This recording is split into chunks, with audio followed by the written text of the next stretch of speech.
So I'm extremely pleased to welcome you to ReServe's national conference. I've been looking forward to saying that. I might say it one more time before I finish, just because I like it.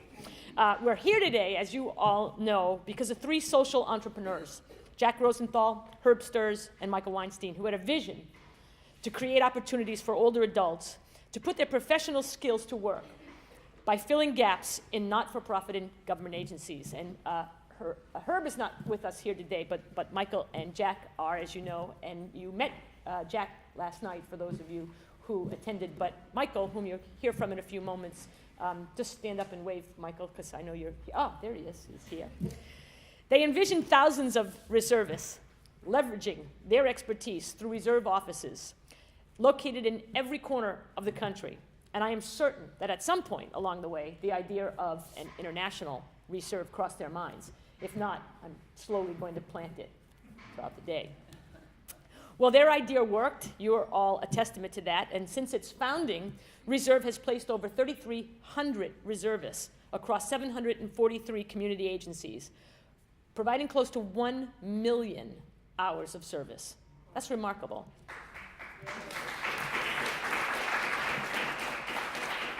We are profoundly grateful for their foresight and for entrusting us with this tremendous idea, putting it into the hands of Fedcap about a year ago. And we are working diligently to do you proud, Jack. We're working diligently to do you proud. And so I hope to fulfill your vision over the next several years and come back perhaps to another national convention and truly make true your vision some 9 years ago. There are so many of you who continue to ensure the success and growth of ReServe, and I was speaking with Carol a few minutes ago. With us today, folks like Nora from the Tufts Health Plan Foundation, who quite honestly provided a startup for the ReServe here in Boston, and we are thrilled that they're here with us today and having been part of the early startup of the Boston affiliate, and so we're very grateful for their participation in today. And we like to make friends and keep friends for a long period of time, and I'm hopeful that many of you who were here from the start of a particular affiliate, whether it be here or elsewhere in the country, will see over time the growth and energy that emerges from this relationship. There are many of you in this room who have made this recent growth possible. I want to make mention of two additional national board members, Lois Waig and Phyllis Siegel. Phyllis, who also serves on the Boston Advisory Board, and Phyllis and Lois are here with us. Just wave or stand if you would, Lois and Phyllis. Thank you for your long-term commitment and hard work. For those of you here yesterday, you met our new and esteemed chair, Deborah Sale. She is now our national board chair. She comes to us after serving as the executive vice president for external affairs of New York's Hospital for Special Surgery. And quite frankly, we are very, very, very lucky to have her. So thank you, Deb. We thank you, please. There are several advisory board members in the room today, and I want to make special mention of them because in my mind, as we grow, they, and I have said this from the beginning, from the very early on hearing about ReServe and what its power could be across the country, I really felt as though the advisory boards were key and a prime fuel for this type of expansion, and the heart and soul, in many ways, second only to the reservists themselves, of the expansion and the good work and implementation that can occur throughout the country. And here with us from Miami is Ann Machado, whom you'll hear from in one of our presentations, Mary Reed, Deb Golden, Christine Green, Doug Dickinson from the Boston Advisory Council. And they're with us here today. If you wouldn't mind just waving or standing, I want to be.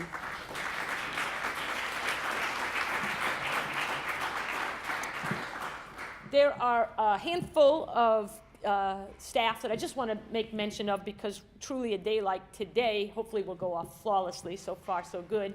Doesn't happen by itself. And we have a competent team in James Cook, David Biederman, Sue Sawyer, Andrea Mitch, and they've worked really, really hard behind the scenes. And if guys, just give a quick wave. Yesterday, you met Serena Powell, who is the president and CEO of Community Work Services, the new home for ReServe here in Boston, also the senior vice president of Fedcap's New England region. And I think you could tell from her enthusiasm last night, she's extremely capable, and ReServe Boston, working with Carol, will be in good hands and a fantastic leader. So for those of you who didn't meet her, she's here today. Most of you in the room, whether you're an advisory board member or a director from another ReServe, if you haven't met Carol Greenfield, you know of her, or you have listened to her and gotten some great advice from her on some of the phone calls you've been on. Carol Greenfield is the director of ReServe Boston. She's instrumental in putting this event together, and certainly instrumental in the success and the care and feeding of ReServe Boston. And please, Carol, would you stand, because I think folks, if they don't know you,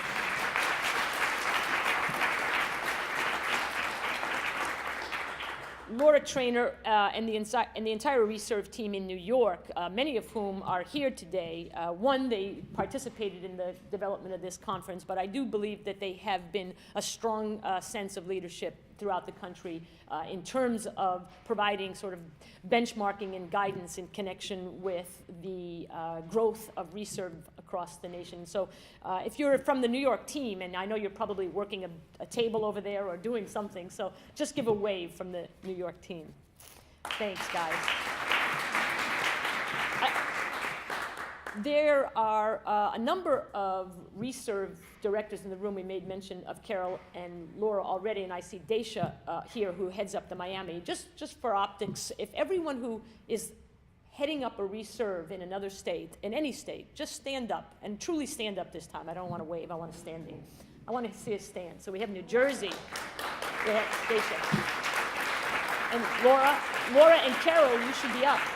Laura and Carol should be up. So I want to draw this part out. These are the leaders of the reservists across the country represented here today. You can see we have 5 states represented. So that's fantastic. And in the years to come, we hope 10 states and 15 states. So thank you guys for your hard work.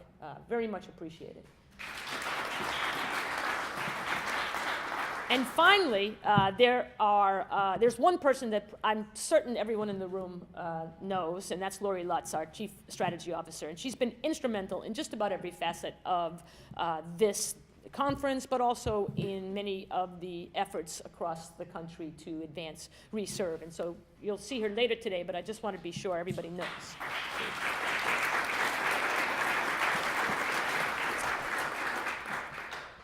Finally, Brookline Bank, for their generous donation and sponsoring this event. We're very, very appreciative of that. And so I'm not sure if the folks from Brookline are here, but if you are, just give a wave. No, but thank you so much. Know that they're a generous sponsor of this event today. There's nothing like an idea whose time has come. As much as ReServe has accomplished in 9 years, we all believe that we are still very much at the beginning. The current demographic trends, the aging of the population, people's desire to give back, the need among not-for-profits and community groups for additional resources all point to a tremendous opportunity for ReServe. The future indeed looks bright. And now I would like to introduce Michael Weinstein, a ReServe board member, also founder. He's going to add his insights and introduce our keynote speaker, with whom you will not be disappointed. I've heard her speak a couple times now, and she's remarkable, so I'm looking forward to that. I have great respect and intellect for Michael Weinstein, the rigor in his approach to program evaluation and quality improvement, second to none. Michael is a PhD economist from MIT. He's an author. He's a teacher. He even had a period on NPR as a commentator, and I didn't know that, and I could just hear him now on that. He is currently the Chief Program Officer for Robin Hood, and I tell you, and now a Fedcap board member. We are extremely lucky to have Michael guiding ReServe and now Fedcap, and it is my privilege and pleasure to ask him to join us. Thank you. Thank you. You have my hour-long slideshow queued up? Let me take a personal moment before I get to the business at hand, which is to reflect back about 12 years ago, 10, 12 years ago, when Jack had this idea for ReServe.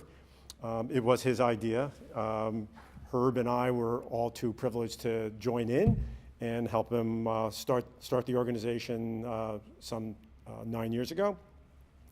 And we could only have imagined that in a relatively short amount of time, it would already be a national organization in which we would have a national conference of this sort.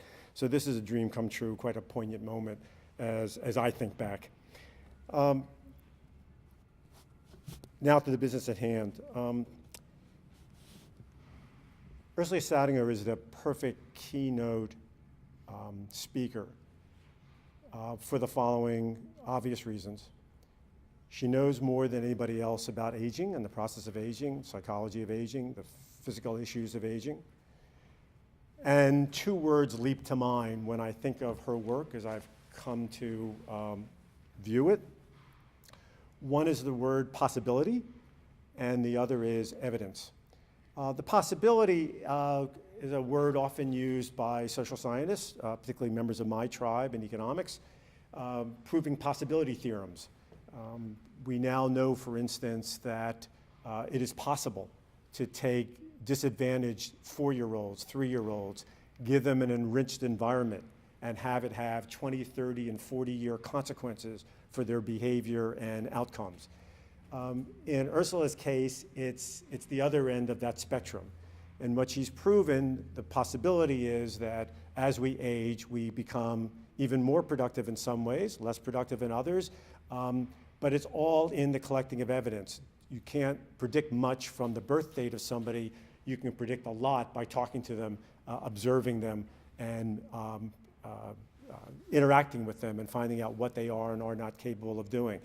So she's opened up this whole world for us to recognize the possibilities that we have as we get older, what we can do and what we can aim to do.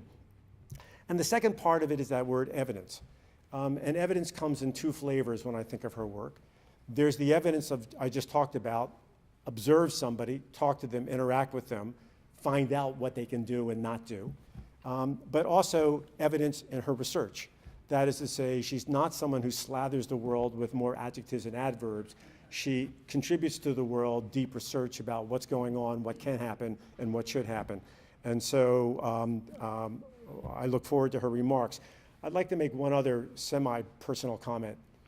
You can see in her bio that she's done a frightening number of things, and she's led all kinds of organizations here and abroad, and it's all impressive. She may well be, and probably is, the most foremost scholar of aging in the world at this point, at least the English-speaking world. But it's the latest title that she has that I think runs deepest just for me, and I'll bet for Jack, which is that she's the Robert Butler Professor at Columbia University.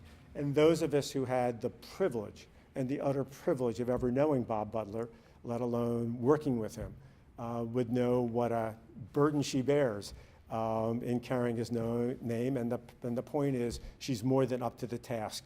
Bob was the leading light in this field for until his death. Motivated a number of us to get interested and involved, and I suspect a lot of people in this room. And the neat thing about Ursula is that what a great honor for her to have, and also Bob is smiling widely to know she's picking up his name and carrying it forward. So let me bring on Ursula.